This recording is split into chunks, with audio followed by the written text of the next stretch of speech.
Her şeyin təzəsi rəpin köhnəsi. Ona görə getdik. Rapti fəlsəfə, amma bir düstə qəzəl demək deyil məncə hər səfər. Və soxdu zamıya Füzulisiz hər bir fər. Və hər səfər göz yumursuz onlar olsa mövzu gördüm hər sifət. Mövzu gəzlər olsa amma tərsinə və tərcümə yoxdur bunlara ərəb sözlərini sox və əslinə. Baxma gərsinə və keçdi yasilə. Qayıdıb geriyə baxsam əllərimdə gündə qaldı saylı. Mənə basma dildə yaxşı insanam bu beylim aylayıb. Baxar əllərimlə paylayır. Eyni nəfəsə ala bilərəm sizdən amma nəfsi eyni deyil, nəfsim ayrı.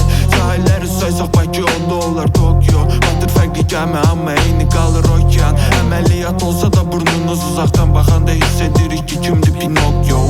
Film kimi dünya öz-özünə axıb gedir amma ön sıradan bilet alıb özün yaxın edir.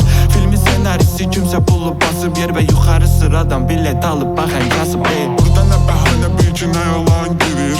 Ya zamanın dilimi var ya zaman dilim. Məncə çoxun toxluğunu az adam bilir. Ya da mən dəliyəm sevinirəm az olan kimi. Zamana qarşı durmuram o deyir oynayaq tenis. Və onun asistantları var amma mən isə deyil. Zamanla yarışaram yanımda olsa Sylvia Wade. Seyif ki yoxdur o cır qız yanımda olsa da heyizdi. Burada kosmik qullar fəzada açdı yalnız əngəli.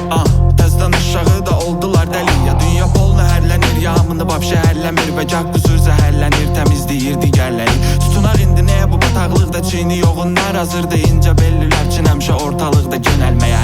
Qız olsam ərinmərəm sumkaları qoy keçdirmək üçün 30 mini verib bir şey deyənlərə. Keçdim addım deadline deydim o dünya. Dedilər ki sənə hələ tezlik geri qayıt. Keçdim addım deadline deydim o dünya. Dedilər ki sənə hələ tezlik geri qayıt. Keçdim addım deadline deydim o dünya. Dedilər ki sənə hələ tezlik geri qayıt. Keçdim addım deadline deydim o dünya. Dedilər ki sənə hələ tezlik geri qayıt. Keçdim addım deadline deydim o dünya. Dedilər ki sənə hələ tezlik geri qayıt. Keçdim addım deadline deydim o dünya. Dedilər ki sənə hələ tezlik geri qayıt. Bilmirəm nə deyim, bitdi day nəqarət onsuz ey. Ya da ki boş yerə yazın məqalət olsun. Yox əlaqə sonsuz, Adidas üstünə puma giyirəm ki bədənimdə rəqabət olsun. Düşübdü göydən dərsliyi deyirlər öyrənim. Və mənsə arxa pardadayam, həmişə bilərək edirəm eşitməzdi. Onlar eləyir amma əksi məncə bir kitabda şeytan atsa göydən mövzunu tək tərəfli eşitməzdi. Pusku var, söyləyirlər istəyim bu poxun hamısın bir nəfəsdə qızqıtar ki biz də düz tutaq. Bu əməli sonra üst tutar ki mək kitabə işsə bu bəhanə ilə linç yeməyib susturaq. Buralar Alcatraz mənsə Frank Morris. Burada dözənmədim 4 il, onlar elə bilirlər öldüm. Ezə ki kütlə öldürür əfsanələri sanki Dr. Murray. Bu qədər söz danışdım, qulaq asan necə bilət danışır qızına gələn deyil. Nəzə Rubelnikov aşağı çıxaq gedir. Kanka nə fəlsəfə yapıyorsun amına koyayım.